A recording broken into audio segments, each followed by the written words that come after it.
Shalom, selamat malam Pak Pendeta Esra. Saya mau bertanya dalam Matius 27 ayat 52 sampai 53. Waktu gempa bumi terjadi, ada banyak kuburan terbuka dan ada banyak orang kudus bangkit.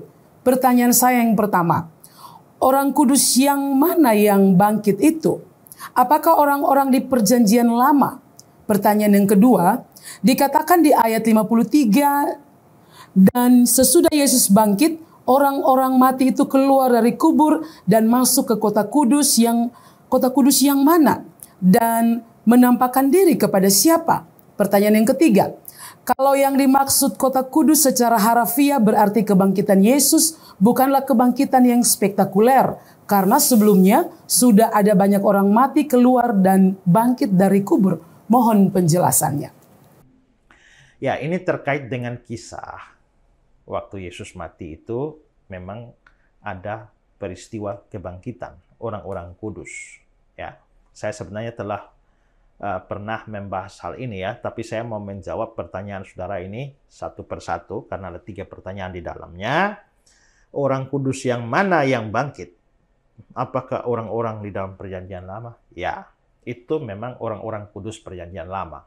Mengapa mereka perlu bangkit? Karena ingat bahwa mereka orang perjanjian lama, mereka sudah mati sebelum Yesus mati. Ya. Sedangkan kita bisa lihat bahwa orang hanya bisa selamat kalau percaya pada Yesus. Nah, bahwa mereka dibangkitkan saat Yesus mati, itu mau menunjukkan bahwa sebenarnya kuasa salib Kristus itu bukan hanya bergerak untuk menebus semua yang di depan termasuk kita hari ini, tetapi juga bergerak ke belakang untuk menebus orang-orang percaya di dalam perjanjian lama. Bahwa penebusan Kristus berlaku bagi orang perjanjian lama ada dinyatakan secara simbolis melalui kebangkitan orang-orang kudus itu. Ya, jadi itu orang-orang kudus perjanjian lama. Kalau yang dimaksudkan orang kudus secara harfiah, yang kedua, dikatakan dalam ayat 53, dan sesudah Yesus bangkit, orang-orang mati itu keluar dari kubur, masuk ke kota kudus dan menampakkan diri kepada siapa? Kota kudus itu kelihatannya yang dimaksudkan adalah kota Yerusalem. Kepada siapa? Kita tidak diberi penjelasan. Tapi pastilah ada beberapa orang di Yerusalem yang melihat mereka. Karena itu dicatat demikian. Ya.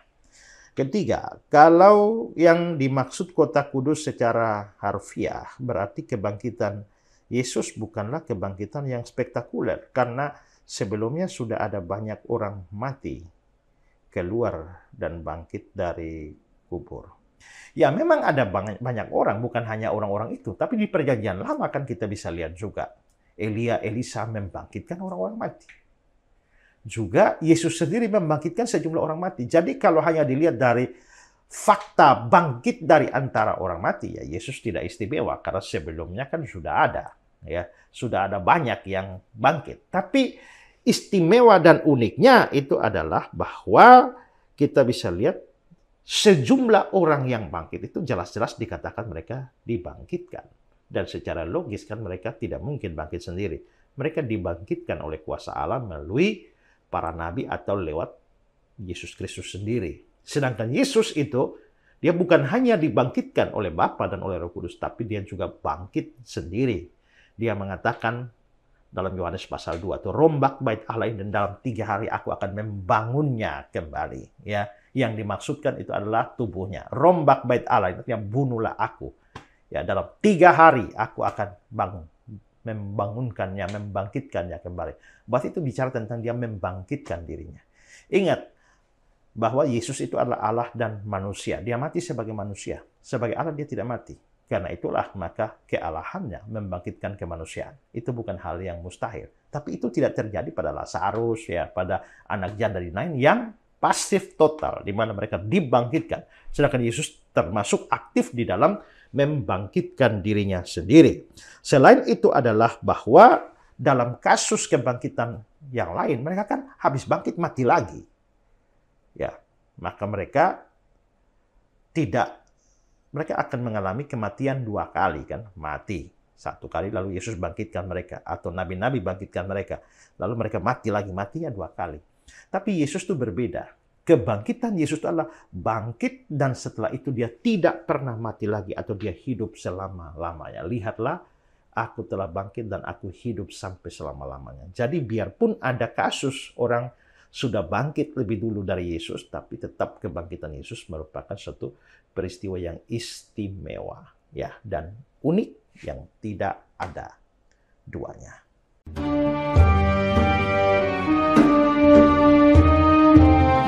Amazing Holy Land, sebuah perjalanan rohani ke 3 negara, Israel, Yordania, dan Mesir.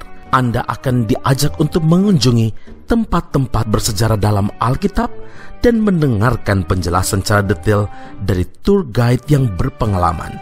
Dan tentunya, yang teristimewa adalah aplikasi rohani yang Alkitabiah yang langsung akan dibimbing oleh Pendeta Ezra Alfred Soru dengan berkunjung ke berbagai tempat bersejarah selama 13 hari, 18 hingga 30 Juni 2023. Untuk informasi lebih lanjut, silakan menghubungi TG Holiday Tour di 0812 9800 5654. Sekali lagi 0812 9800 5654. Bukan hanya mendapatkan pengalaman baru, tapi teristimewa pengetahuan Alkitab Anda pasti bertambah dalam 13 hari bersama pembimbing rohani Pendeta Ezra Alfred Soru dalam Amazing Holy Land. Saat ini saya ada di lokasi aquaduk namanya. Nah, aquaduk ini adalah saluran air yang dibangun oleh Raja Herodes Agung. Tuhan Yesus memberkati.